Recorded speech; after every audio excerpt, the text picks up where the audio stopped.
Let me give you one piece of advice. Be honest. He knows more than you can imagine.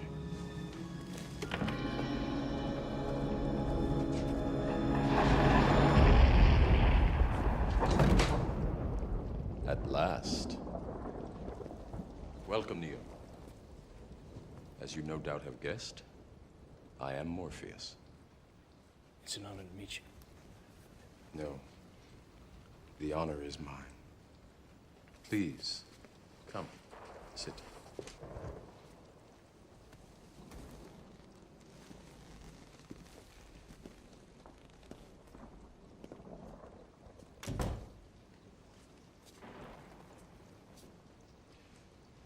I imagine that right now you're feeling a bit like Alice. Tumbling down the rabbit hole?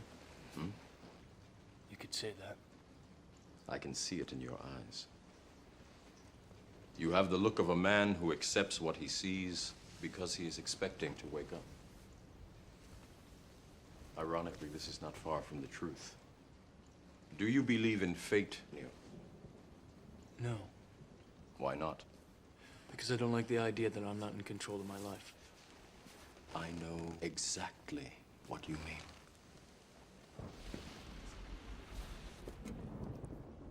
Let me tell you why you're here. You're here because you know something. What you know you can't explain, but you feel it.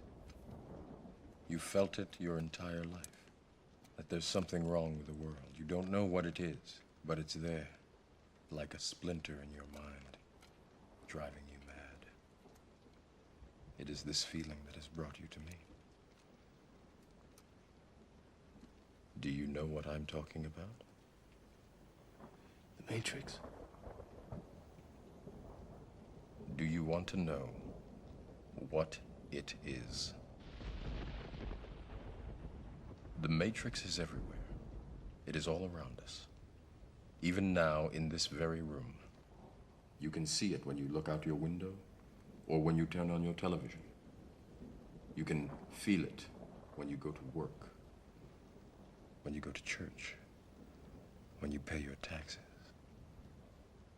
It is the world that has been pulled over your eyes to blind you from the truth. What truth? That you are a slave, Neo. Like everyone else, you were born into bondage, born into a prison that you cannot smell or taste or touch. A prison for your mind.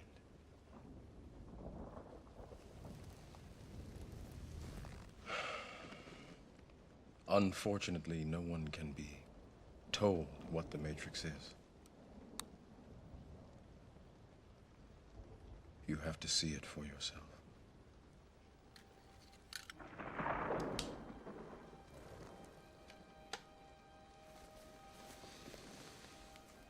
This is your last chance. After this, there is no turning back. You take the blue pill, the story ends. You wake up in your bed and believe whatever you want to believe. You take the red pill, you stay in Wonderland, and I show you how deep the rabbit hole goes.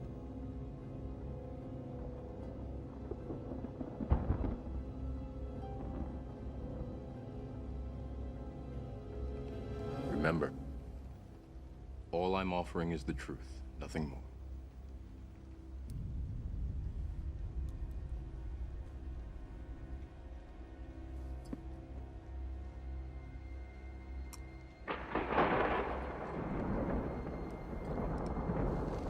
Follow me.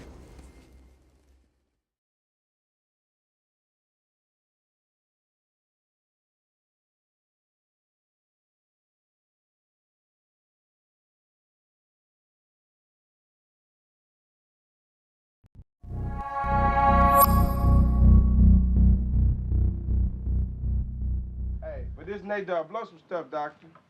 I got my natural.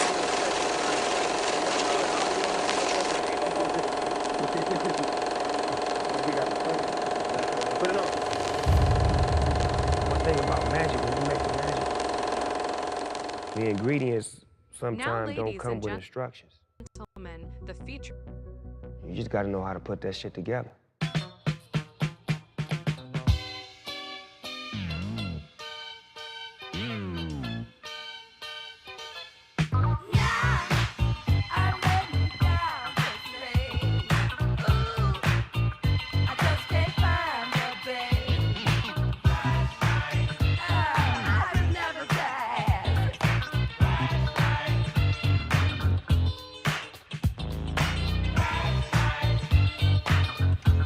Ladies and gentlemen, welcome to Club Liquor.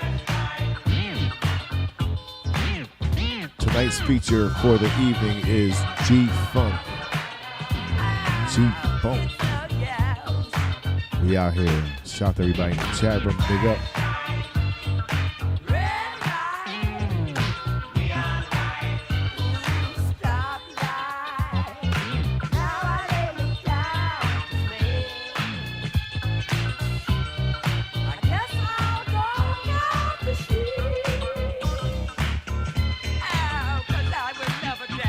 This is Club Liquor. Thank you guys for joining in tonight. Once again, enjoy the show.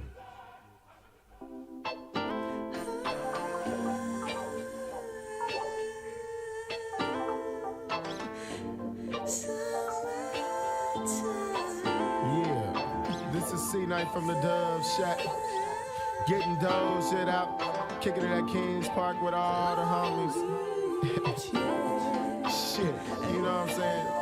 So what you check out my homie Bo to the Rock. Hit this little solo thing. I ride with love, I slide with love. Lotion doors from the LBC. All other tricks wanna kick it with me. Cause I run with Warren G. Braids and weaves, busters and G. I was raised off of 21st and Lewis. Pretty rough side of the east side of Long Beach. Growing up on the east side, it was fun. It was cool. A lot of sports, activities, ways to make money. No matter what it was, you know, we could get that at King Park. King Park was the epicenter of where all our relationships started. It was our home.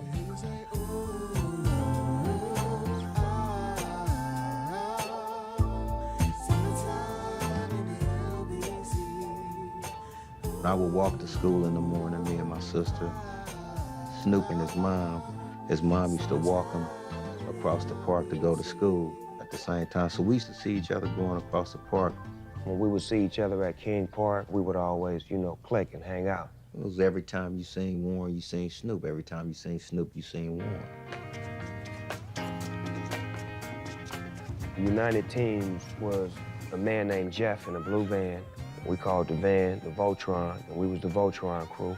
He used to pick us up, take us to different neighborhoods and sell candy. We would work real hard. We would sell all of the candy that's in the boxes, and all we would get out of the deal was like $25 maybe. You know, you go to school, $15, $20, you balling, you know what I'm saying? And we was able to, you know, learn how to hustle and learn how to communicate and have dialogue and dialect and to be articulate with knocking on doors. Hi, ma'am, we're with United Teams, and learning how to sell product and, you know, look somebody in the eye. And that went a long way with us because it was like a skill that wasn't being handed down in the neighborhood. Nobody was teaching this. And most of the guys that did that when we were kids, all of them niggas got money or got jobs. He gave us the opportunity to make something. Even though he was making a lot of money off of us, we wasn't smart enough to understand everything.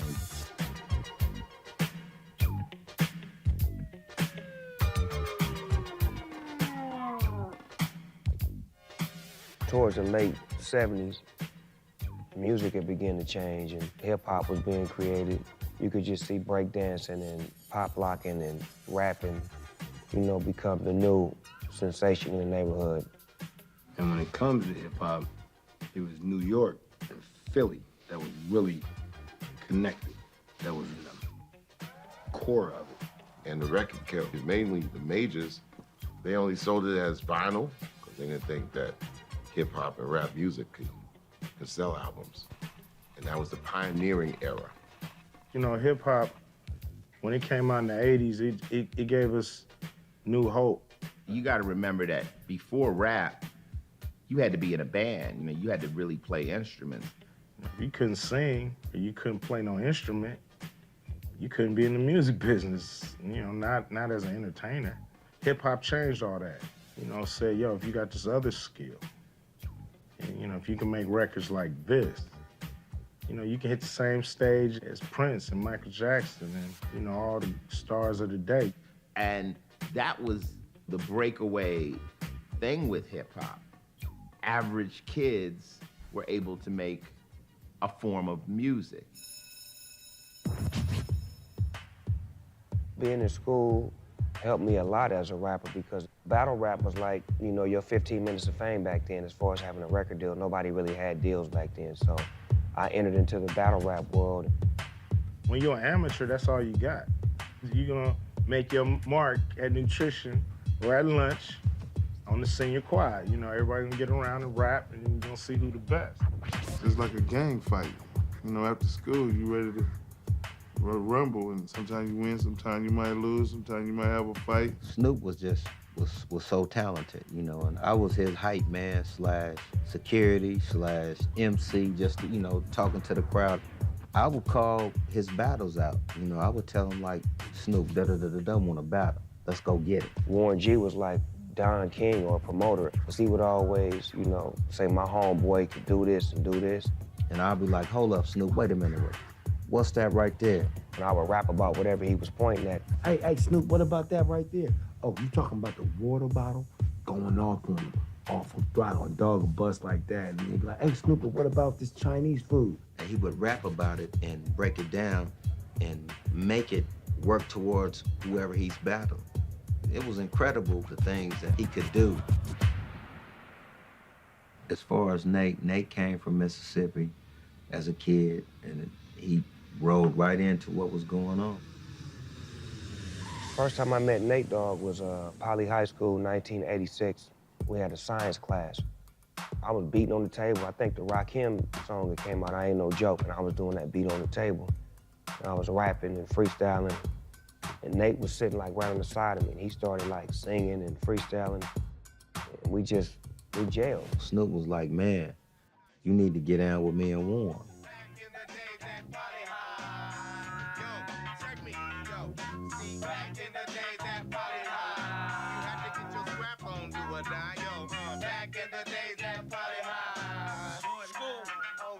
I didn't even know that Nate could sing like that. The soulfulness that was coming from his voice was incredible. Just woke up out my bed, and to my surprise, I had to brace myself. I couldn't believe my eyes. The homie just hey, she said this shit burnt my motherfucking eyes, man. She said that listen home. Nate Dogg was letting me use his car for the prom, because I didn't have no car. And we used his car for grad night or whatever that was when you go to Magic Mountain, and we dogged his shit out. I mean, me and Warren G drove that motherfucker till the brakes was gone. And that was like the first time 213 was like. We got a group, man, and we just started creating. And we liked the group 415, which was from the Bay Area. So we was like, shit, we're gonna be 213, because we from Southern California. Nate was the soulful vocalist, but keeping it gangster at the same time. I was the producer / artist / DJ, and Snoop was just like the architect, the player, the pimp, the gangster, all in one. We wasn't shit until we all came together and took all of those powers and maximized our strengths. You know, people knew who we were, so we would come in the club and come in and just turn the whole club upside down. You know, and I set it off. You drink whiskey, I drink wine. Come when everybody is gangster time. Boom.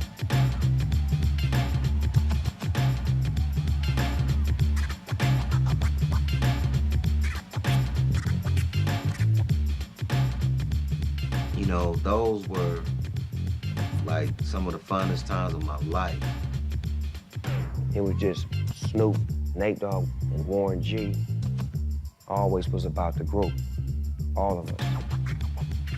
Music, family, you know, or just friends. That's what it was. That's how we became popular in the city. You know, that's when 213 actually started to mean something. Naturally, the neighborhood loved it, but it's trying to get the world to love it. And once we would take our cassette to certain people and have meetings with record labels or executives or whatnot, or people that we could get to at that time, we wasn't what they were looking for. Never.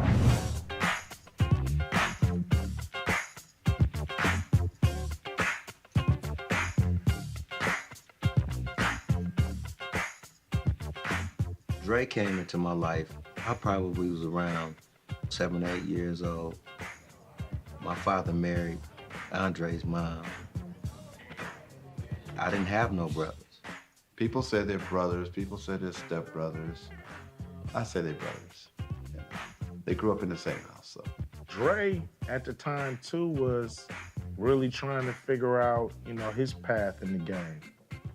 You know, I mean, he was producing world-class Wrecking Crew stuff, but I don't know if his heart was totally into that style. So he started working with Eazy-E and me and started doing the NWA thing. The world-class Wrecking Crew and NWA, they inspired us a lot, you know. We was around that and just wanted to be like them. Oftentimes, Warren would come to the studio to hang out with us. This was before Death Row. I mean, you know, I knew Warren G he was always there, so I never not saw him. We shot Dre a tape of some of the music that we had, but I don't even know if he listened to it or he did or he didn't. He was just like, pfft. Snoop used to get discouraged a lot, you know, because wasn't nothing happening. My mind was telling me, you know, man, fuck this rap shit, ain't no money in it. So I would give up and not focus on my craft. At one point, I had got so frustrated where I just took all of my rhymes. I had about like 100 raps all wrote down on paper. I just took all the motherfuckers and just threw them in the trash like, fuck this shit, it's over with. And motherfucking Warren G went in that motherfucking poured all of them out of the trash can. All of them. It was like, you know, to be able to believe in somebody to where it's like, you know what, I can't let you give up because your dream is our dream. If you make it, we make it. You had 3 guys that, you know, was talented, but at the same time, we still was trying to survive, and really, the only way we knew to get money was to, you know, get into the, you know, the drug trade.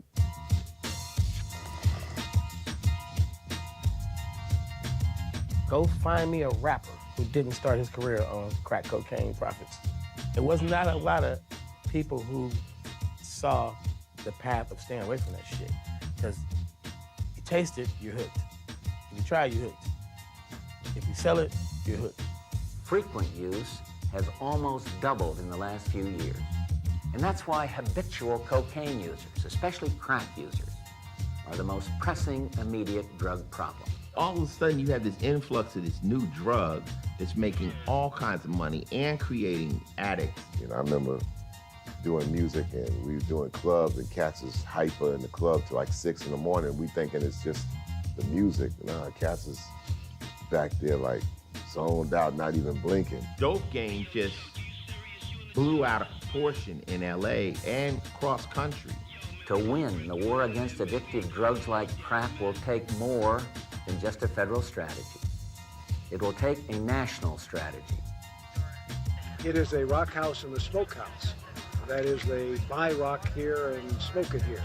I can't say enough for the police and the SWAT team, and they're just doing a fantastic job.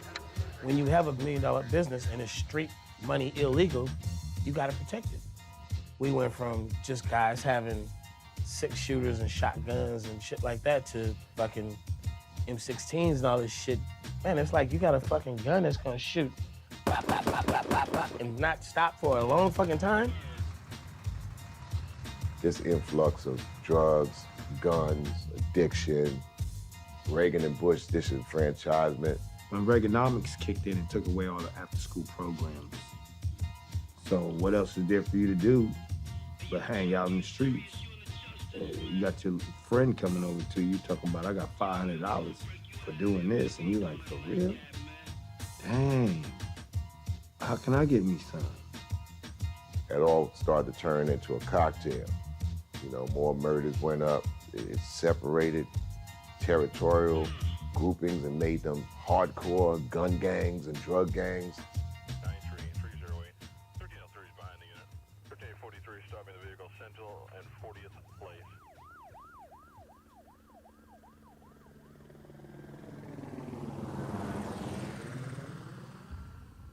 We got involved with all of the wrong shit. Gang banging, selling drugs, shooting, getting shot at, watching the homies go to jail. I mean, all of the above. I was like, look, man, we can't keep doing this. You know, you going to jail, me going to jail. We got to let all this stuff go, man, and just be some squares. My theory was, if we did that, we would get blessed. I don't know what made me call my brother Dre. I just called him like, man, what's up? You know, just to say hi. And he was just like, shit, come up to this bachelor party we having. So I was like, all right.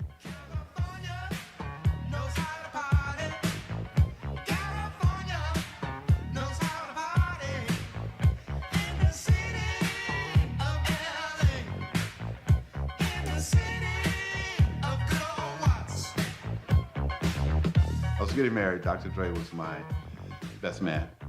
We had a few guys come over to the party, my last night of freedom. Warren G being one of them. And the DJ ran out of music. So Warren presented me with his demo tape at the time.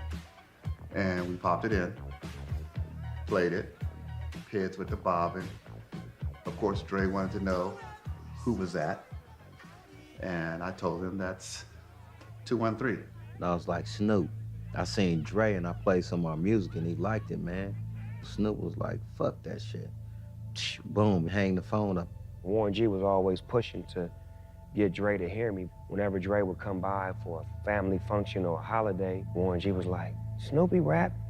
Snoopy can rap? He's like, oh, okay. And I'm like, okay, he ain't paying no attention.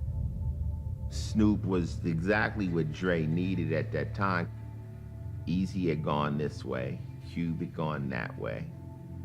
Dre needed a rapper. So I called him again. I said, Snoop, please, look, Dre want us to come to the studio on Monday. And it just was like, you know what? We're gonna go see Dre, see what he talking about. And when we went to go see him, we never came back.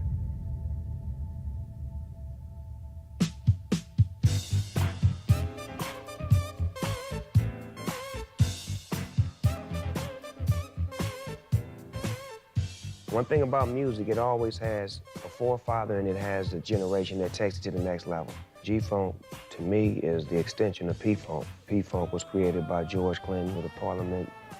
P-Funk is a combination of all the eras of funk that we've done.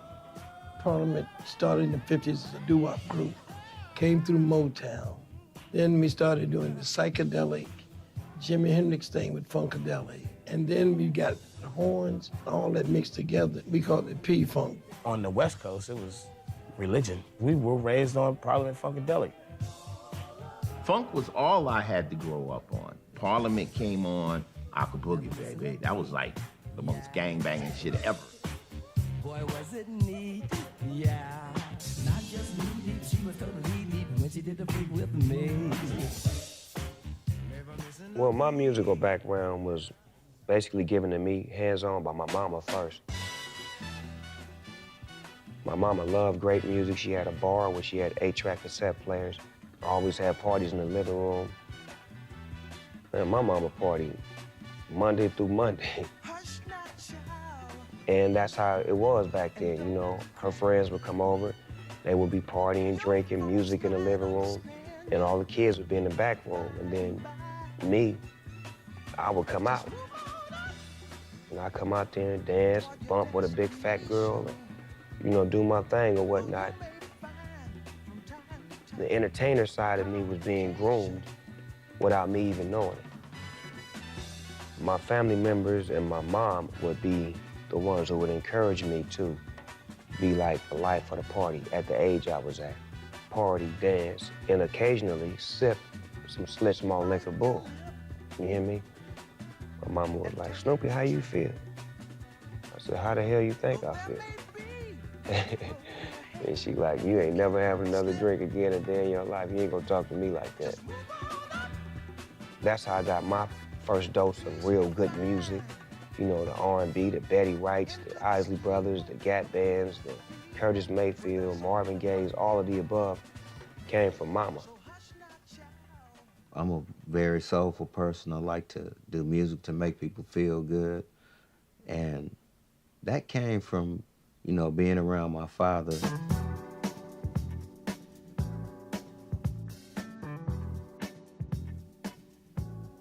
I'd come over, stay with him. He had his little plants, and, you know, he would water his plants, and, you know, he would go in, you know, to his room, and I would smell the smell. I didn't know what it was. Back then, I would just lay down by the records, you know, my headphones on that he got me, and just listen to music all day.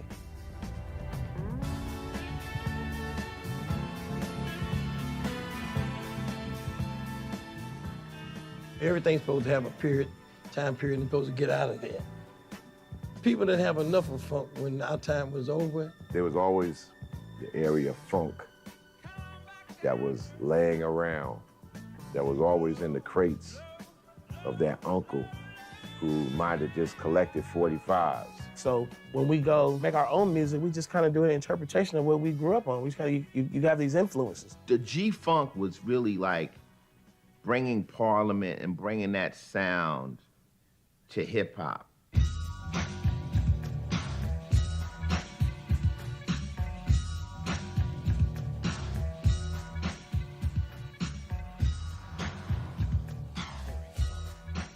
The G and G-Funk stands for gangster. Above the Law was the group who made me a part of what was going on, which was the gangster funk. Gangster funk, that's our shit. We some gangsters, we make funky music, we talk gangster shit, music sound good, make you feel good. Sounded like gang-affiliated street hip-hop music coming from the underbelly of society, despite the melody. It was poppy, but under it, you could hear the grit. Well, East Coast perspective of G-Funk, you know, is the East Coast perspective back there of funk. Funk didn't get played in New York. Because New York's on this rhythm, there was only certain records that New York wanted to hear. We were disconnected from our black music. We had disco music, so we missed funk. People always try to differentiate like West Coast rap from East Coast rap. I always would say it has to do with the lifestyle. New York, you have a static lifestyle. You're on a train, everything is in front of you. When you're listening to something smooth, G-Funk, it doesn't really match walking through Times Square. The beats that were coming out of the East were like 90, 95, 100 beats per minute. But in LA, you in your low, you rolling, you need something to ride to. Go funky. And funky meant dropping it down to 80 beats per minute, get some instrumentation in there, and riding it out.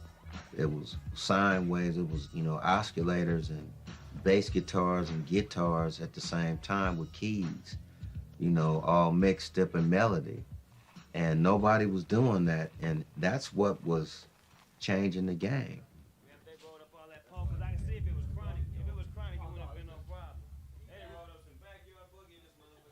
Summer '92, you know, it was about 20 guys staying at my house at the time. You know, Snoop, Warren, all the guys that were on the Chronic, that were involved in that album. Turn the music up, cuz. They gonna think I did that. Come here, Warren G. Moving in with Dre, he was just being a big brother to us and giving us a place to stay because he knew that a lot of the situations that was going on where we was from, it wasn't cool. You know what I'm saying? So he took us out of the urban community, away from the drive-bys and stuff, to create some dope records that we were doing for the Chronic. Snoop, DLC, RBX, Daz, Corrupt, they were all the guys that would write. Rage, Nate, and Jewel, their role was to create melodies. I was the guy to go out and go buy records and find ideas and stuff like that. And then if he liked it, I was like, take it. I mean, we're family. I wasn't like on no business shit like, well, I did this or that. Nah, you my big brother, and I'm with you. I'm ride or die with you. So whatever I do, you can take that shit. I would come in and show him a few things every now and then, but he basically picked it up on his own.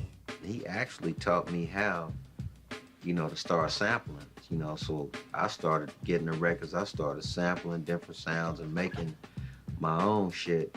Little Ghetto Boy, he brought that sample. What's up, Rhythm Rock Live? We're in the studio, Media Killer. We got Warren G. We finna work on this dope ass song called Back in the Days on the side. My nigga Black G. When niggas walk around with their big black One of the ones that he really liked was the Let Me Ride sample. He took it and redid it. Dre just went back to, you know, Leon Haywood, 1974. I want to do something freaky to you. Big, you know, black hit. He's old enough to know that. New kids not old enough to know it exists. Figure that out, figure out how to run the studio, find somebody with a rap style over it. Boom, you got an old cat digging it on their memory. You got a young cat digging it on the rhythm that's already in their blood. Break the beat up for me. Motherfucking Dr. Dre's on the piano, Doggy Dogg is on the vocals, and I swing like soprano, and cano. Oh my God, like Obano. It's Snoop Doggy Dogg, he's on the mic, you understand it. Once Snoop came in, and we decided that this is the person that we're going to work with, this is the road we're going to take, I took it upon myself to put the kind of energy into him it would take for him to be great.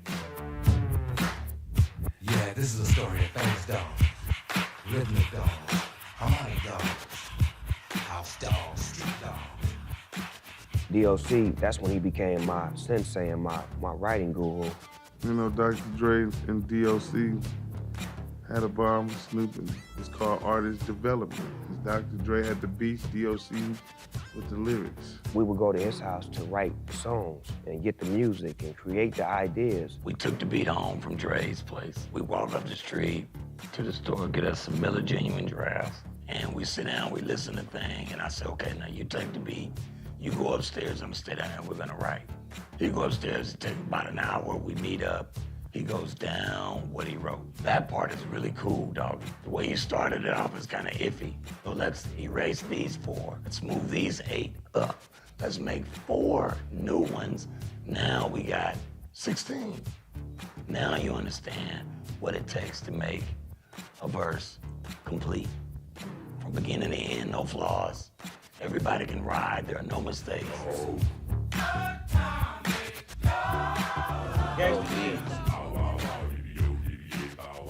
Dr. Dre is a bad motherfucker in the studio, meaning that you could be doing this shit that sound like this, and when he finished with it, that motherfucker gonna sound like that.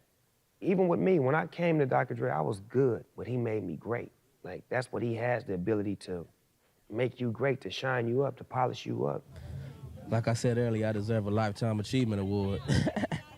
You know, everybody knew a little something, but Dr. Dre enhanced it, developed it, and helped it to evolve to a higher level. Yeah, man, the Chronic is like, you know, it's the bomb thing on the street right now, you know? And I figure, you know, my album is the bomb, so I had to call it that. Rap has always been like the NFL, man. Some cats are Pro Bowlers, other ones are just good, but the Chronic was like, you know, that was Hall of Fame type stuff, man. I have the same feeling about that album back then as I do now. Wow. Dang.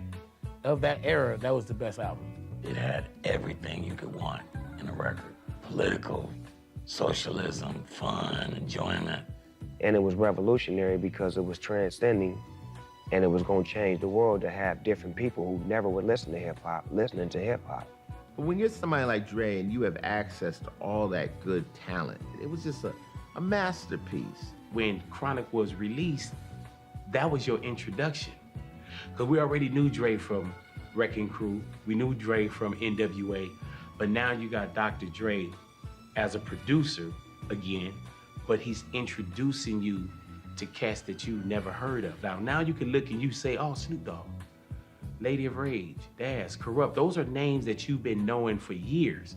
These dudes was masters of their craft. It was like a darn dream team right here on one album. The songs never really ended before the next one started. It was, they fused together, and it was an experience. You weren't allowed to skip to the next song. You just listened to the album and let it play. I think what made The Chronic different than anything that came before it was that you heard voices matched with great production, concept. It was a story. It told a story of an era in Los Angeles, California around the riots. If NWA scared you for whatever reason, Snoop, Dre, and everybody was pretty much saying some ill shit too. They just presented it different. I don't believe that white America could take NWA as much as they could take The Chronic. NWA opened their eyes, but The Chronic opened their ears. They didn't understand what NWA was going through when they were saying, fuck the police, they doing this to us, this is then that. But when The Chronic came out, Rodney King got his ass beat. Oh, that's what you niggas was talking about.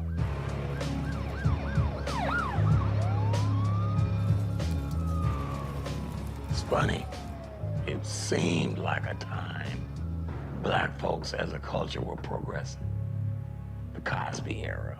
But when I got to California, the police was doing those dudes real bad. The 362-page report was unsealed this morning, presenting what one high-ranking official said was an ugly picture of his own department. What the report clearly says to us as the leaders of the Los Angeles Police Department is mediocrity is alive and well. LAPD is a totally different type of police force than any other.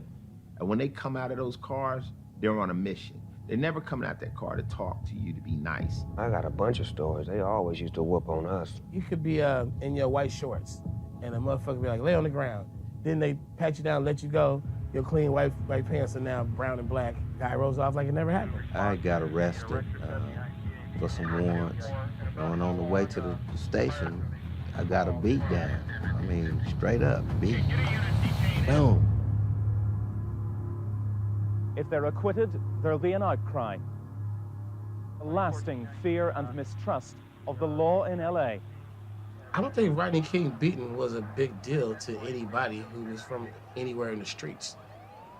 That was just another nigga got his ass whipped, except on camera. I have no complaints about my police officers. I watched them. I was on the street for 36 hours, and I watched them time and time and time again. Now, there's lots of ways you can deal with this. You could be mad at the police, call them out, talk shit about it. But at the end of the day, all we was saying is, we just want a fair shot.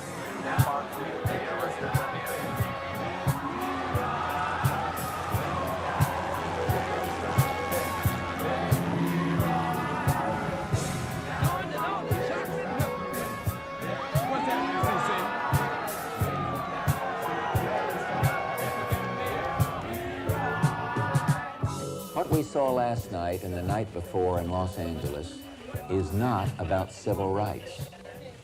It's not about the great cause of equality that all Americans must uphold. It's not a message of protest. It's been the brutality of a mob, pure and simple. That affected my lyrics on Dr. Dre's album, The Chronic. Naturally, the music is going to depict what we're living like. The lifestyle of the music is the lifestyle of the person. Eased rap, stories that are relative. Yeah, there's gonna be some anger in some of it, because the anger never dissipates until it has clarity of education. It's commentary. We were speaking, not just us, but we were speaking to the world. What do you think the reason people are so into the album? Why do you think? Cause it's, you know, it's just some funky shit, you know? There's nothing out right now that can compare to that album. You know, I spent a whole year working on it. This is the longest I ever spent working on a project. And it's definitely deserves everything it's getting right now, you know, because it's a good album. You know, people want to hear some good shit. Dr. Dre took a chance on all of us, and it paid off in many ways, not just financially, just being part of hip-hop history by putting entities in the game that helped change the game. Yeah, I'm gonna play y'all a tune. This is a song I composed when I first made it. I took it home and I played it for my mama. And I like to play it, and here it go. And when I played it, she looked at me and said, "Boy, I know you're not gonna sing that song." What song? Yeah, chronic, baby. What was it, chronic? Check it out. A chronic on your motherfucking ass. With my nigga Dan. Yo, they say it's like that. They say it's When I went to the earlier sessions before the Suge influence, they were having like a party, man. They were like a family. And we're sitting here with Dr. Dre right here from the Afro Record. Gin and juice.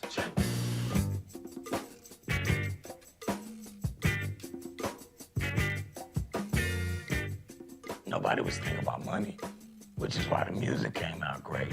He's not greedy at all. He's probably the most nonchalant with money and with the business part of it because he's not sitting there going, what can I get? He's like, what can I create?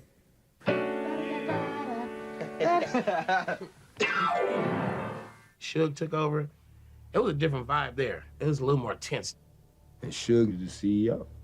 He ran the whole ball game. You know what I'm saying? He ran Death Row. Dr. Dre just gave us the lane to do what we love to do. We love to make music and work and all that.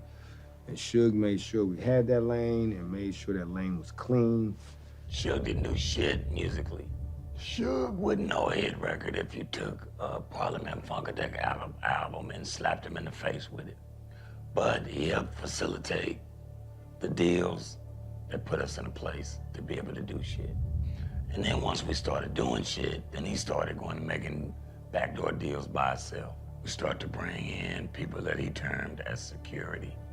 Suge had all these like gangbanger kind of cats all over the place, and then you come in the door and like you got a gun on you, and if you did, they like, can you just check it right here at the front desk? So they open up the drawer and be like 20 guns in the fucking drawer. You're like, man, where the fuck am I at?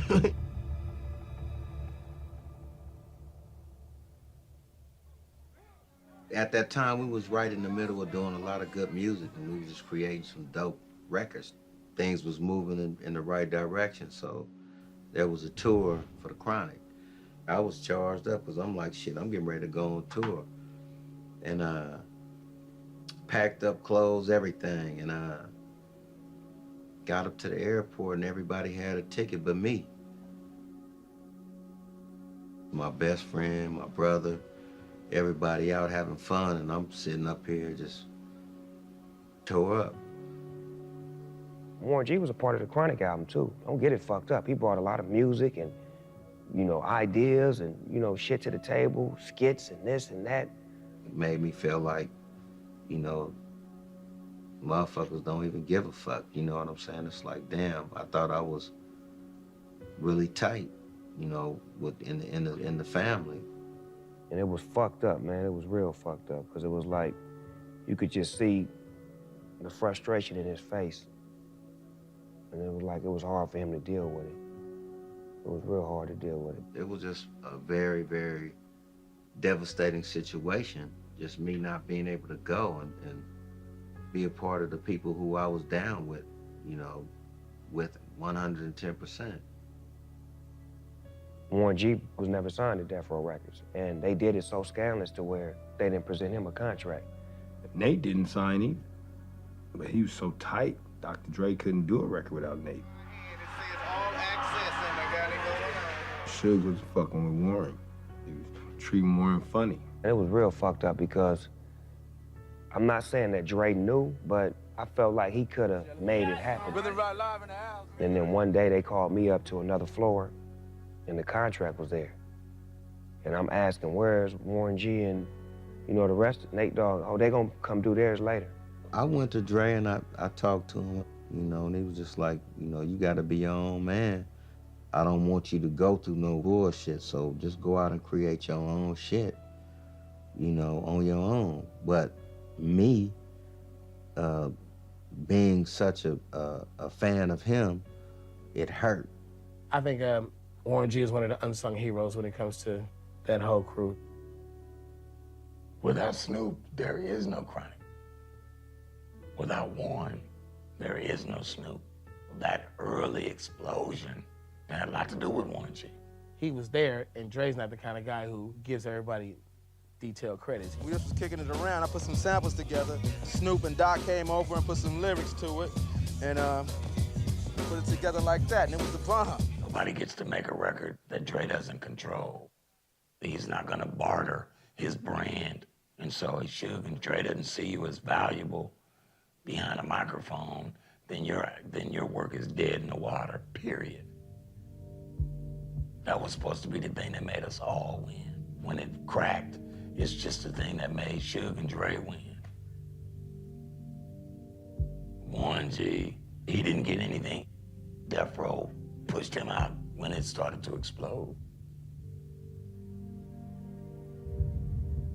After that, that kind of like made me feel like I gotta go do my own thing. So I went back to the hood, you know, slept on my sister's floor and just started trying to build myself back into who I knew I was. So now tell me a little bit about Death Row Records here. Death Row Records gonna be the next Motown, you know what I'm saying? We building up something, you know. The Chronic album was the foundation. Snoop's album is gonna be another brick in the house that Death Row built. And I don't need no type of support. I stand on my own 2 feet. I defeat any MC who tries to step to me. Blow them like ashes. Mashes with the DPGs. Niggas freeze at ease. Please, I'm the S. Oh yes, I guess I'm blessed. When I take the microphone, I don't be smoking no stress. I would have never signed it if I'd have known he didn't have a deal. You know, it was thrown in my face like everybody was signed. And then once I found out he wasn't, what was I supposed to do? Go tell him, hey, take my name off the paper. I had to continue to do what I was doing, and this is what you wanted. You've been wanting me to do this shit for the longest. I'm here now. But at the same time, I can't do it with you, but I involved him in everything that we did. Go ahead, Dre, rock that shit. Rock that beat for me right quick so I can the one Warren G got back in the day. Dre, the one Warren G got back in the day. With Nate Dogg singing? Put it on. Put it on. I was around Snoop sessions around 93, just being there to try to be creative and try to help my homeboy be successful.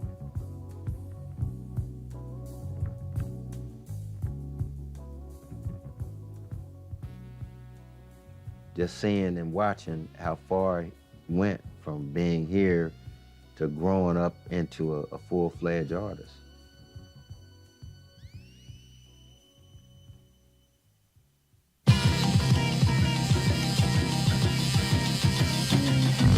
From the depths of the sea, back to the block, Snoop Doggy Dogg, funky, yes, the dot went solo on that ass, but it's still the same. Long Beach is the spot where I serve McCain. Doggy Style was the most anticipated rap album of all time when it came out. It's like you just couldn't get enough Snoop.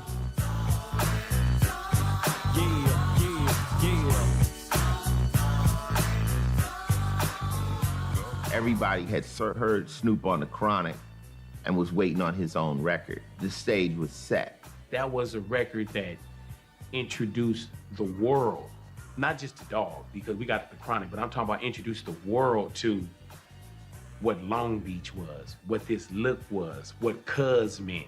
You know, and then when you think about the What's My Name video, to be in Long Beach and shoot that video on top of, you know, the VIP, it wasn't a pretty video where it had to be pretty ladies and it had to be most beautiful car. It was like, no, I'm in the hood, this is where I come from, this is where they love me, and this is where they accept me. When he hit, he hit. He hit it at the fall. He hit it at the fall. Unbelievable. Snoop Doggy Dogg in the house with the pound like every day. And I'm right back up in you with Dr. Dre. And like I said, none of y'all can get with this. And none of y'all can get with that.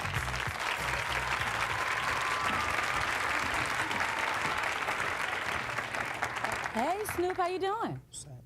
You are? Nancy Fletcher. Jewel. How you doing, Snoop? So what's the message that you're trying to send out on your new debut LP? Just something to groove to. Get your mind off your problems, stop the violence, something to groove to. So I understand Dr. Dre is a major influence on you. Yeah, it's all a family thing, you know what I'm saying? It's a Death Row coalition. It's like his music with my words. It's like it's a family thing, something to groove to. I give it up for Snoop Doggy Dogg. The day that it was released, me and Snoop just rode around LA and saw the lines in all the record stores, you know?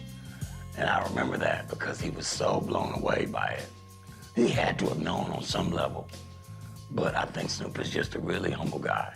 Everywhere I went, all you could hear was something coming out somebody's window and it was dog, or the conversations of, man, have you heard this one? What's your favorite? Let's just hold Snoop Dogg up on a pedestal. He's a worldwide household name. Icon, iconic Snoop Dogg. That is the G-Funk in a lightning bolt. Like, that's it. Snoop was dope. I just wanted to hear more and more music from him. Such a cool person, you know. White girls turn Snoop Dogg into a sex symbol. You know what I'm saying? Like, girls from our end, they can say, oh, I love the hair, I love this, but then MTV girls are like, oh my God, do you see this? Doggy Style, Jump, straight pop. Like, I was #1 pop album. I'm trying to figure out how the fuck am I popping? I don't make music that pop. There was always this perception that you make a pop song or a song that has pop possibilities even. That's not hip hop. But from a person who's cultural, loves hip hop, that is very hip hop. Pop means that you're popular. As real as I was, as hard as I was, as gangster as I was, white America accepted it faster than black America. White motherfuckers smoke weed just like niggas. Probably more, because they don't get in trouble. No shit. They probably on their bongs and shit and having a good time. They can relate to the dog. So I became popular with being the lead voice from the Chronic album that stepped into his own, produced by Dr. Dre, with a new spirit, new feeling, and a whole new swag. Nobody had a swag like mine that was hard, but in pocket and mellow. Snoop had an original flow, an original cadence, an original look. Never seen somebody where they were getting their hair braided on the porch in their video. You know what I'm saying? You never seen someone doing a Black Home Alone.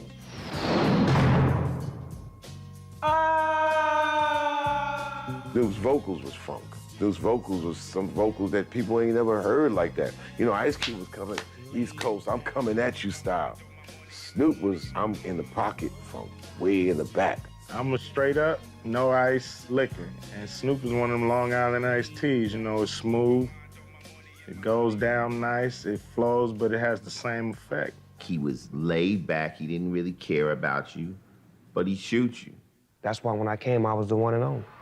And the #1 male artist of the year is Snoop Doggy Dogg.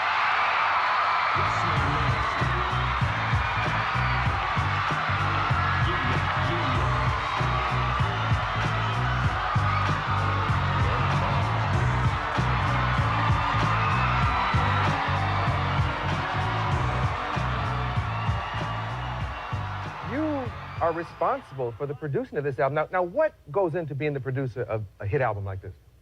A lot of hard work, you know, kicking it in the studio. A lot of people like these people in the studio. You know what I'm saying? Yeah. Everybody drops their 2 cents in the bucket. You know, I can't do it by myself, and we come up with a masterpiece. Dr. Dre. You know, if things went the way they went, I still wasn't gonna give up on being a part of what was going on. And, you know, they my family. One day I was up at the studio with, you know, with everybody, with Dre, Snoop, and just everybody, our whole crew. And John Singleton and Paul Stewart was up there, you know, looking for songs for their soundtrack. I had recently got hired by John Singleton as the music supervisor for his second film, Poetic Justice. And we talked about, you know, trying to get a Snoop record for our soundtrack. So while I was hanging out at the studio trying to get this Snoop song, I met Warren.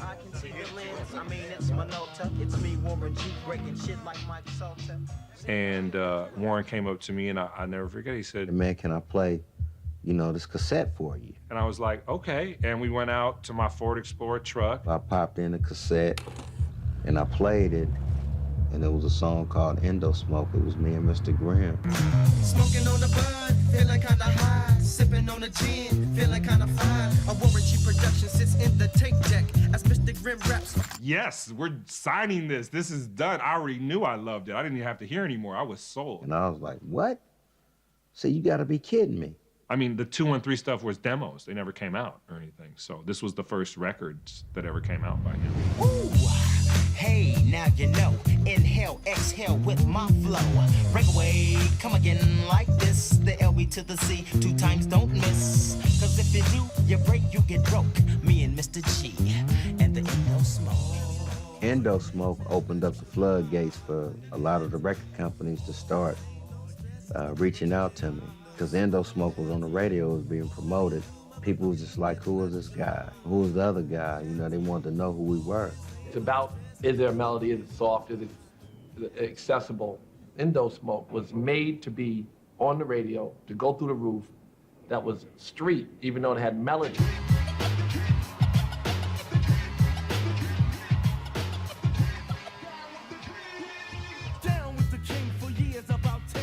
I wanted to be on Def Jam Records as a kid. Def Jam was the home of all of my favorites. The opportunity to be on a label with all these different groups that I look up to and that I never think I was gonna be able to be around them. But I didn't know that the company was in debt. Def Jam was dying. Def Jam wasn't making no fucking hits. They was dead. We was wearing their asses out. Death Row, we was the #1 label, period. You understand me? Gangsta rap and in this music industry, but Def Jam is historic for hip hop. You know, they'd had that huge run with the Beastie Boys and Public Enemy and all that stuff, and they had kind of lost their way, so to speak. Here's a company that's 20 million in the hole. We had just reset the company. Polygram was in. And the first thing that came out was Warren G. They needed something to take them into the next realm. And by that time, you know, funk had gotten around, G-Funk had been around, and the East Coast record label had to figure out how they could kind of get in on this. The signing of Warren G to Def Jam, at that point, was a lifesaver for the label. Is this filming? Yeah, you ratting mouth. Hey, this Warren G, you know what I'm saying? This is live coverage, you know what I'm saying? My documentary. I'm up here at the studio, you know what I'm saying, handling business. Regulators. We regulate any stealing of his property. We're damn good, too. But you can't be any geek off the street. Gotta be handy with the steel, if you know what I mean. Earn your keep. Regulators! Mount up! Regulate was a song I did for my album. What I told Nate to do was sing, you know, let's tell a story. You know, just follow my lead. So I set it off by saying, you know, it was a clear black night, a clear white moon, Warren G was on the streets. Trying to consume some skirts for the E, so I could get some phones rolling in my ride, chilling on. Nate came in and he followed what I said. He was like, just hit the east side of the LBC. My mission trying to find Mr. Warren G. Seen a car full of girls, ain't no need to tweak. All of you skirts know what's up with 213. It's a duet, you know what I mean? It's like a great answer back and forth kind of record. And here's the way it's sang, really melodic and no problems, but it had a threatening tone to it. That's what made it cool, right? We would feed off of each other. We didn't even think that it was gonna be as big as it is today. First time I heard Regulate, like, dang, who's this? This, you know what? It's smooth. I felt inspired when I heard it. You know, I felt something like, oh shit, hit. And then, of course, he had Nate Dogg riding shotgun. It was unfuckwittable. That was like a dream team right there. That was like playing 2-on-2 with anybody you want. Y'all, come on, let's go 2-on-2, all right? I got Nate Dogg. I'm tweaking into a whole new era. G-Funk, step to this, I dare ya. Funk on a whole new level. The rhythm is the bass and the bass is the treble. Regulate was just such a smash. It was just such a huge hit. And it got full 100% West Coast respect. That's classic hip hop. That record goes down in history. And most people can say that record word for word. Chords, strings, we brings melody. G-Funk, where rhythm is life and life is rhythm. There was no love lost between Death Row and Def Jam. Def Jam had Warren signed, but Death Row had Nate, you know what I mean? And one can't do one without the other. Suge had a problem with Nate Dogg being on Warren G shit because he felt like Nate Dogg was a part of Death Row. But if Suge was a great businessman, he would have signed Warren G the same day he signed me. You allowed that to happen. Warren wasn't going for it. He wasn't scared of Suge, so he was like, man, fuck you. And he went and did his own thing, and you know, Suge didn't like none of that. At the end of the day, everyone had to kind of give in. The song was featured on the Above the Rim soundtrack, which is an amazing soundtrack on Death Row Records, one of the best soundtracks ever made, and was Warren's first single from his album. It was credible to come out on Death Row and be the lead single on a Def Jam record. Speaks a lot to what a great song it was and how popular it was at the time, too. The phone is ringing and I'm in the bed. I don't wanna answer cause I know it's some chicken head. Sure enough, when I picked up my phone, some stupid ass bitch wanted to come into my home. I'm contemplating now. Do I need the food? When I dropped my record right before the summer of '94, it just took people by storm because they had never heard nothing like it. I think one thing about Warren's album was, you know, it had all the great G-Funk elements, but it was even more accessible in some ways than like the Dre Snoop stuff because it was more fun, party, less gangster. Warren isn't some big gangster, and he kept it real to who he is. It's different levels of gangster rap. So Warren was more like, I'll shoot you if I have to type motherfucker, you dig? Where a lot of us, when we coming to get you type shit, you dig? My reaction to hearing Warren G's debut album in '94 was classic. Because Warren G wasn't a good rapper as a kid to us. We used to always clown, because he used to take all the Dr. Dre raps before they came out and be using those and cheating and shit. So when I heard him on there rapping and doing his shit, his production was next level. He was basically on the same level as Dr. Dre. Didn't use none of the shit that I do, you know, none of my sounds or none of that shit. He just came out and did his own thing, came up with his own shit, which is dope. His album was like a runaway success. It was very quickly triple platinum. This is Warren G, you know what I'm saying? Has it gone platinum yet, Johnny? It's platinum now. Almost double. Double? It'll be double by the end of next week. I don't even think Russell and Leor and them understood what was really going on. I'm an optimist, so I thought we would survive and we would grow and we would do something innovative. And, you know, I didn't expect that deal to go just the way it did. Warren's music was worldwide because the melody plays no matter what the language. He showed the pop potential of hip hop. And he saved Def Jam with that record. It was the biggest record that they had in a long time, that's for sure. Without Warren G, we would have had to sell the company. We would have fell apart. Without him, would we have a Jay-Z or a Foxy Brown? I don't know, I don't think so. We certainly wouldn't have had the support to go out and build those acts. I thought I was like the biggest nigga in the world when I went to Europe. I performed for like 50, 60,000, Wembley Arena, you know what I'm saying? I'm popping. So this time I go, Warren G is already over there. So I'm like, I got my homeboy in the house, I'm finna bring out a special guest. I bring this motherfucker Warren G on stage. What's up, man? All 100,000 motherfuckers stand up, lights. I'm like, this nigga is Elvis over here.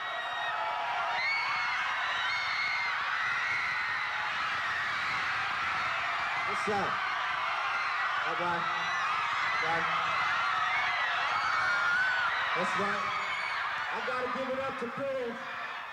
I didn't really look at myself as a superstar. I didn't understand what gold and platinum was. And I was like, this is what I get for doing music. Home videos, baby. Yeah, G-Funk rocks it every time. Don't get it twisted. Yeah. The Lady of Rage, Corrupt, Daz and Snoop, Nate Dogg and myself. We loved it, bumped it, and loved him for doing it. But Suge reacted. Suge Knight was so fucked up at the time. Well, he wouldn't even allow us to do shit for Warren G without him trying to get paid. The 1994 Billboard Music Awards will continue. The 1994 Billboard Awards, they asked us to do Regulate. Suge told Nate he couldn't perform with me. Nobody asked me to call Suge regarding Nate's performance. That's what I was there for. I would have called. Well, I don't think Warren was afraid of me either at that time.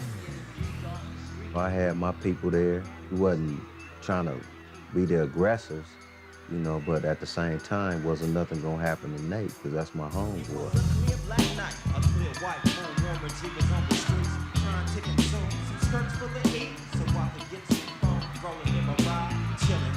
I just hit the east side of the LBC on a mission trying to find Mr. Warren G. See the car full of girls, ain't no need to tweet. All of you skirts know what's up with 213.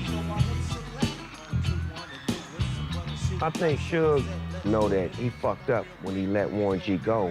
He always wanted to try to get something off of the fact that he could have had Warren G.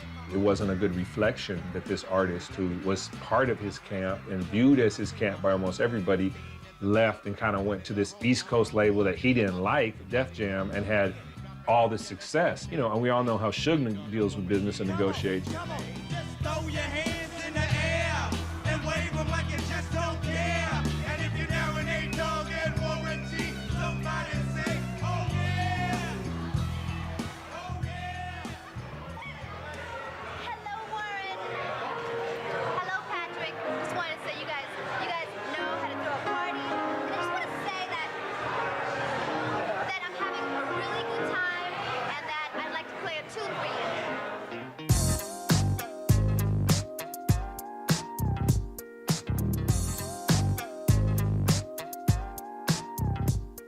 My nigga Warren, boy, this the part of the year, nigga.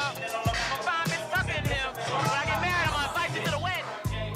During that era, G-Funk sold more records than any group in any era, number-wise.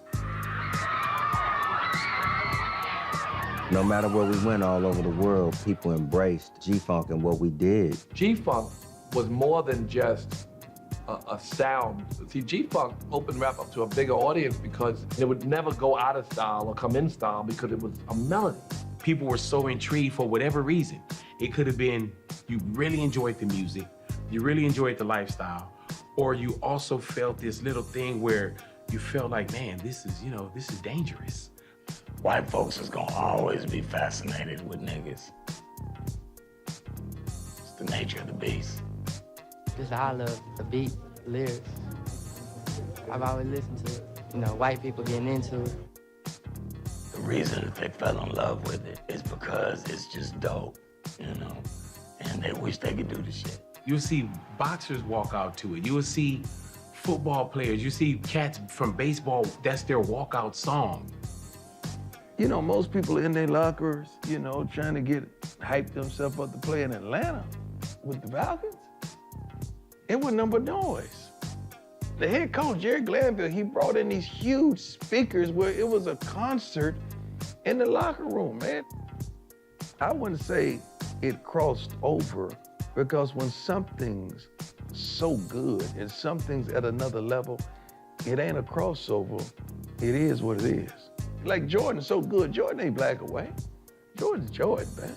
So when you hear that beat drop, the white dudes there, the black dudes, the coaches, the ball boys, everybody, you know. It's a lifestyle of partying and smoking, drinking, hanging. Everybody got to get on. It was like a new day. That basically opened the door for East Coast listeners to feel cool with playing West Coast music because before that point, niggas on the East couldn't just play West Coast music like that. They was looked at as like, nigga, what is you doing playing that shit? Until we made it fashionably cool with the sound that took over America to where it was like, oh, you not playing that? You the only nigga on the block that ain't playing it. Everybody had their own level of success, so there wasn't no hating going on. We were handling business. Business was getting handled, but at the same time, it was just too much fun at that age to be making that sort of impact in the music industry. It was just too much there to not enjoy. And I was like, these dudes is turned up, man. They living La Vida Loca. Babe, I got handcuffs at home waiting for you. In Miami Lakes, baby, I got handcuffs waiting for you. On my bed.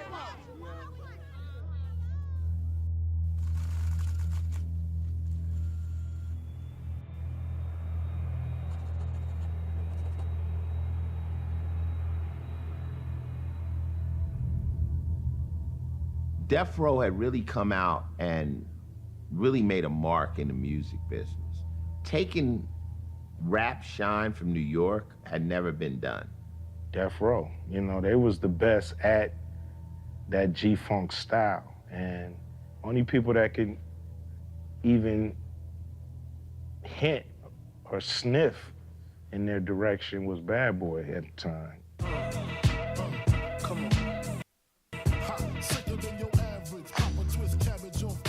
Puffy, he had started Bad Boy Records, you know, out there in New York.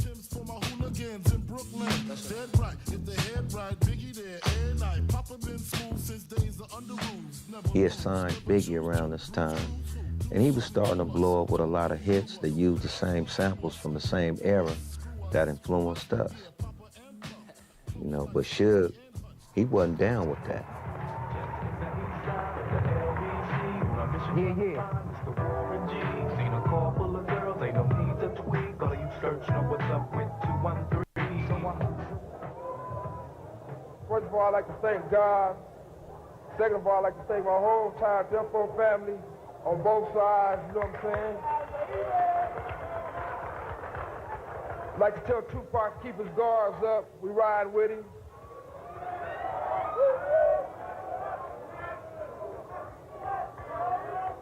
And one other thing I'd like to say, any artist out there want to be an artist and want to stay a star, and don't want to have to worry about the executive producer trying to be all in the videos, all on the record, dancing. Come to Death Row. I think that was the moment, this period, the moment where everything Suge said was directed directly to Puffy, and he put that out there, Puff took it in, and the shit went to where it went to. It was a bold move also to do it in New York. Suge had a problem with Puffy. That was his personal problem. But the thing is, this one particular guy is a representation of the East Coast. So the East Coast took offense to it. That's what made the East Coast-West Coast war. The East Coast was behind Puffy because they supported him, and the West Coast was behind Suge. And he was behind us. By him being on our team and being our leader, we naturally have to ride with him. Divide and conquer is his primary tactic. In order for me to get the support I need, let me make sure that I alienate the ones that aren't going to be with me. They say it all the time in that culture. Either you with me or you against me. That's gang culture. Death Row and Bad Boy and Death Row. So it's like, I'm looking at the room, you can see all them New York niggas like huddling up like, nigga, it's all of us versus them niggas. All these weak rappers, Nas, all these suckers, they battling off of East and West like this is a game. This ain't no game. Media did what they were supposed to do. They took a story and ran with it. And turned it into something. Controversy, and controversy sells. Every other question they would ask us was about East-West. I blame the Source magazine, and I especially blamed Vibe for creating an environment where people got killed. They were, instigating something they didn't even understand. These non-violent poets who escaped the hood were surrounded by violent people with no future. Ain't no in between. If you with us or against us. Those who with us, we got love for you. Those who not with us, you don't even exist. We didn't know the consequences and repercussions from what the youth would see out of it, what the streets would see out of it, and what the music industry would see out of it. We were just kids. Shakur was shot 4 times after leaving the Mike Tyson boxing match in Las Vegas in a car driven by Marion Suge Knight, the head of his label, Death Row Records. I should have got involved earlier. I should have put Suge and Puff in the room. I should have put people together. On March 9th, 1997, Biggie Smalls was shot and killed in Los Angeles. Smalls was leaving a music industry party. The shooting was eerily similar to Tupac's 6 months earlier. After Biggie's death, it's too late, right? I regret it because, I could have maybe saved some lives. I should have did more. We were just trying to create music that made people feel good, no matter where you was from. But when everything happened at the Source Awards in '95, it no longer became about the music. It became about what side you was on. And G-Funk was never the same after that.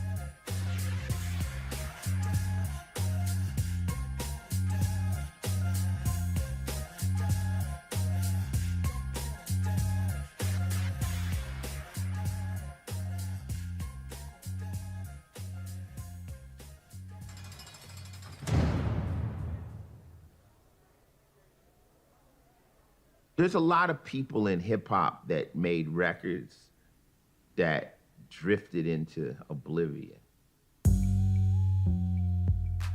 I think the key with music is that you're trying to make something that'll stand the test of time.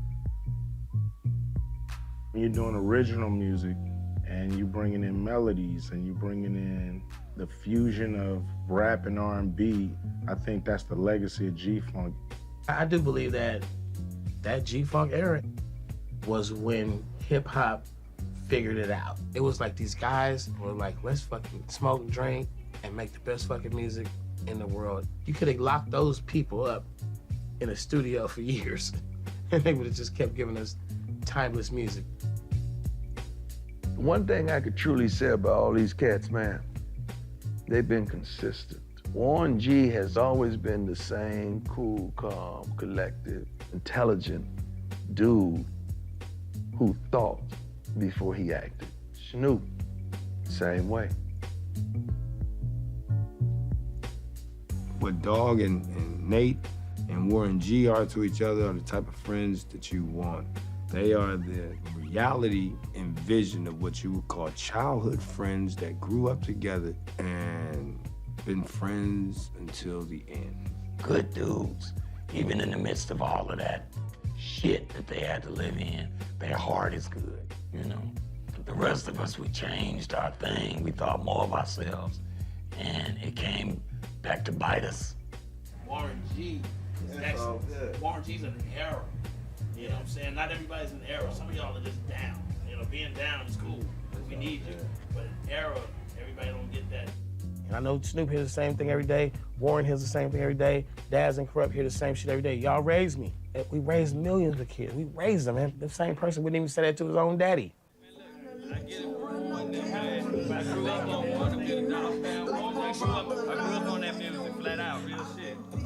These cocksuckers is not rapping like the fuck we was rapping, and the shit today is some bullshit. Straight up. Fuck it. No, I don't mean that. If you were to delete G-Funk music, I think that rap today would be totally different. G-Funk changed hip-hop dramatically. And artists of today, some don't even realize it. There's so many branches, limbs, and whatever you want to call it that came from what G-Funk was. There's these beautiful melodic songs, these gangster rappers on them, that artists would never have dreamed to make them. Man, I think everybody playing homage to funk. If you listen to those bass lines of all the songs that come on nowadays, they're straight G-Funk. Kendrick Lamar is kind of like the culmination of all the old souls of the West Coast. Kendrick, that's a funky number. You put that on at a party, everybody's up off their ass. You got a problem. YG, he got that funk in him. Ty Dolla $ign.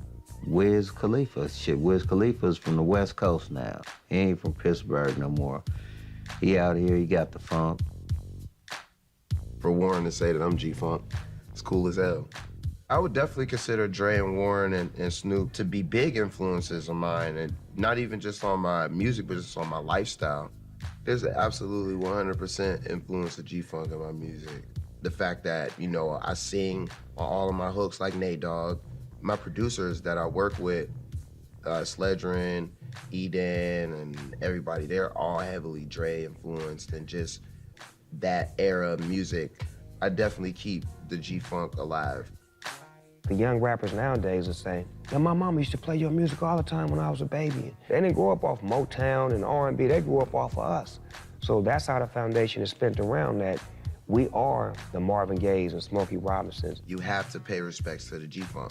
They smoothed out music and added certain elements that are now stamped in the game. All of my core fan base, anytime they hear me or anytime you think about me or listen to my music, those are the elements that you're gonna think about. So it's like, that's how I've been inspired, and it's always gonna be a part of me, and it's always gonna be a part of my fans as well. Shout out to everybody in the chat. That whole Big up. West Coast era Thank y'all for is joining in. the foundation for a big chunk of hip hop right now. And that different, credible factor made G-Funk the best brand building thing for hip hop. G-Funk completely commercialized gangster rap. it just pushed it to a whole nother level, you know? The economics of hip hop finally kind of settled in. You know, people knew what they were worth, knew what they were supposed to get. To me, that's the money age. We just realized that this is a multi-million-dollar business, that you gotta do what people expect of you. Whether it's making music for movies, making music for video games, making just cultural moves. You know, because a lot of corporations of today, they're using hip hop to sell their products. You know, I just got finished doing a Sonic commercial. I just got finished doing a Geico commercial. So now it's part of American culture. And hip hop became pop. I mean, hip hop is the biggest music around the world. Any country you go to, they love some hip hop. You know, everybody got their own version of it too. So, you know, we now are at a point where, yeah, it's very commercialized.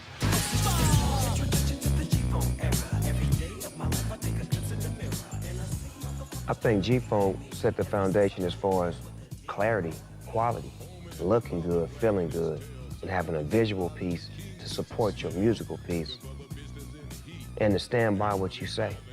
An artist shouldn't be responsible to do anything else but that, because everything should come from the heart. You know, you shouldn't feel obligated. Just come from the heart. G-Funk gave a voice to many people, not just from California or from gangbang neighborhoods, but people that didn't have a voice, that felt oppressed, that felt like this was a way of expressing themselves through music, good music, that sometimes made a point to address, you know, social issues, but to be mainly party music.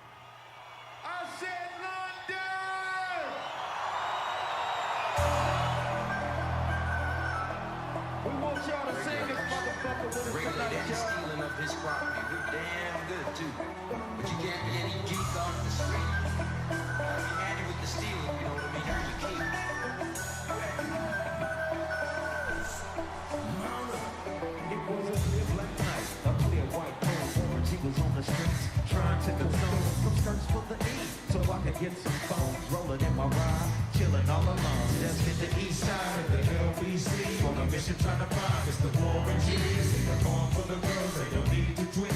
All you hoes know what's up, it's 213. So I looked to left on 21 and Lewis. Some brothers shooting dice, so I said, let's do this. I jumped out the ride and said, what's up? Some brothers put some gas, so I said, so these hoes keeping me, I'm a glide and swerve. These hookers looking so hard, it's straight hit the curve. Want the bigger, better things, there's some horny tricks. I see my homie and some niggas all up in his mix. I'm getting jacked, I'm breaking myself. I can't believe they taking more as well. They took my ring, they took my Rolex. I looked at the nigga, said, damn, what's next? My homie him nuts and they all around. They got them seeing if they going straight pound for pound.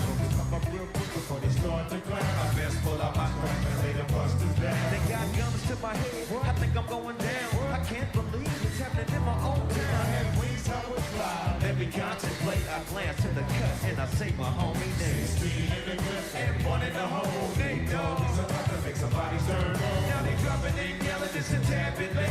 They know that Warren G had to regulate. Just throw your hands in the air and wave them like it's just... This documentary is probably so important because G-Funk is three dudes: singer, rapper, producer. And from that friendship spawned the careers of a whole bunch of people and made a whole lot of money for a bunch of people. And there'll never be three dudes like these guys ever again in music, as it should be. 213, baby. Oh yeah, I'm sweeping into a whole new era. Keep it G-Funk. Step to this idea. Funk on a whole new level. The rhythm is in the drum. Chords, strings, we bring melody, G-Funk. The rhythm is life, and what? And life is rhythm. You know like I know, come on y'all. If you know like I know, you don't wanna step to this. It's the G-Funk era, funked out with a gangster twist. And if you smoke like I smoke, then you're high like every day. And if your ass is a buster, 213 will regulate. Nate Dogg, rest in peace.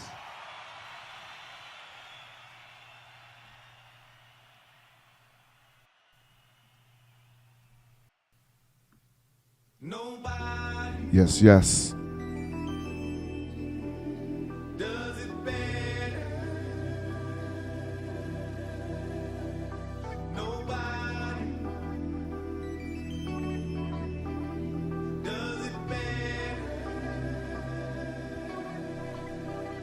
They can come closer than close, yeah.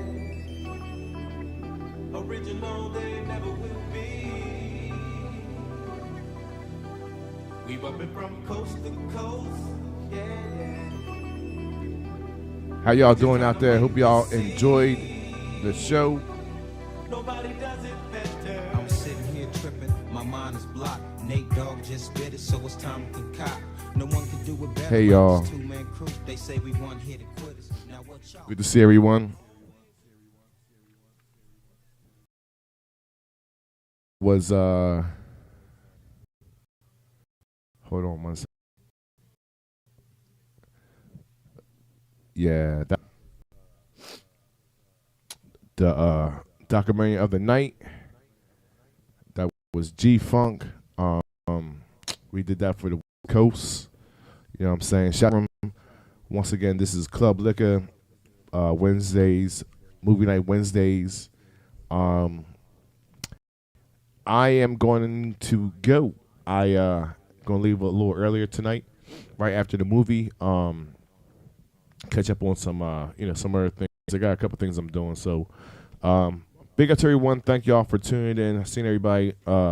Bartender Up, Chocolate Girl, Lisa the X, DJ Sign. Who else? Also TP and Bartender Up. I said it already, right? So big up to y'all. Peace and love. Thank y'all for tuning in. Once again, we do this every Wednesday. Tomorrow night, of course, is Throwback Thursdays. I'm probably going to gear into getting my set together, so I might be in Studio B tomorrow. But other than that, ABC Lounge Friday night, ESL, 18th Street Lounge, Shaw, Saturday night. All right, that's this weekend, and I'm gonna send y'all over to DJ, cool DJ Frank. So we're gonna rate him, the Raiders of the Lost Art. Ray going, that's the family. One for tuning. Appreciate y'all, and we're gonna get on out of here. All right. So without further ado, go ahead and